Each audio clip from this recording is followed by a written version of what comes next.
1000 ஆண்டுகள் கடந்தாலும் சில கதைகள் மட்டும் அழிவதில்லை. தர்மத்திற்காக அரசையும் துறந்த ராமன், அன்பிற்காக எல்லைகளையே கடந்த சீதை, பக்திக்கு உருவமான அனுமன்.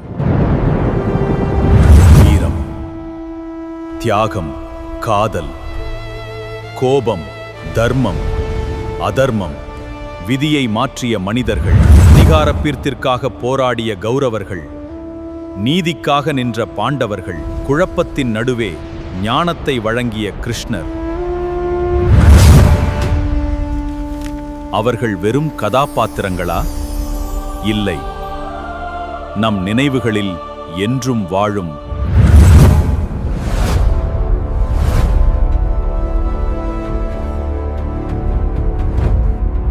இதிகாசங்களின் கதைகள் தொடங்கும் இடம்.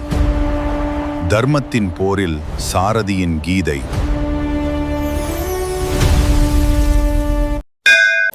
இன்பமே நல்கும் திருவருட்கருணை. என் பெயர் பாக்கிரண்யா. நான் கௌமார மடாலய பள்ளியில் 7ஆம் வகுப்பு ஆ பிரிவில் படிக்கின்றேன். நான் எடுத்துக்கொண்ட தலைப்பு ஜடாயு. ஜடாயு என்பவர் இந்து காவியமான ராமாயணத்தில் வரும் ஒரு தேவக்கடவுளாவார்.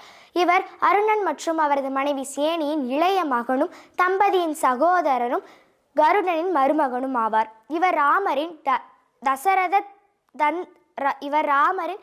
தந்தையான தசரத மன்னரின் பழைய நண்பராகவும் இருந்தார். புராணம். ராமரும் லக்ஷ்மணனும் இறக்கும் நிலையில் இருக்கும் ஜடாயுவை சந்திக்கின்றனர். சீதையை ராவணன் கடத்தும் போது ஜடாயுவின் ரக்கையை வெட்டுகிறான். சூரியனை நோக்கிய பயணம்.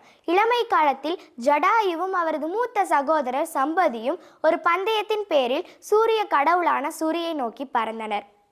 இளமை காரணமாக கவனக்குறைவாக இருந்த ஜடாயு தன் சகோதரனை முந்திக்கொண்டு நண்பகலில் சூரியனின் சுற்றுப்பாதையான சூரிய மண்டலத்திற்குள் நுழைந்தார். சூரியனின் கொளுத்தும் வெப்பத்தால் அவரது இறக்கைகள் கருகத் தொடங்கின. தன் சகோதரனை காப்பாற்றும் ஒரு தீவிர முயற்சியில் சம்பதி அவருக்கு முன்னால் பறந்து அவரது இறக்கைகளை அகலமாக விரித்தார். இதன் விளைவாக சம்பதியின் இறக்கைகளே கருகி அவர் விந்திய மலைகளை நோக்கி இறங்கினார். இயலாமையால் அவர் தன் வாழ்நாள் முழுவதும் நிசாகரர் என்ற முனிவரின் பாதுகாப்பில் கழித்தார்.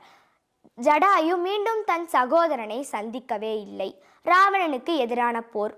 ராமாயணத்தில் ஆரண்ய காண்டம் ஜடாயுவை கழுகுகளின் அரசன் என்று குறிப்பிடுகிறது. இதிகாசத்தின்படி லக்ஷ்மியின் அவதாரமான சீதையை ராவணன் கடத்த முயன்ற போது ஜடாயு அவளை மீட்க முயன்றார்.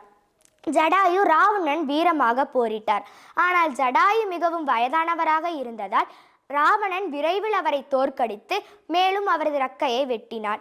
மேலும் ஜடாயு பூமிக்கு இறங்கினார். ஜடாயு அவர் தன் காயங்களால் இறந்தார். ராமர் அவர் இறுதி சடங்குகளை செய்தார். நன்றி, வணக்கம்.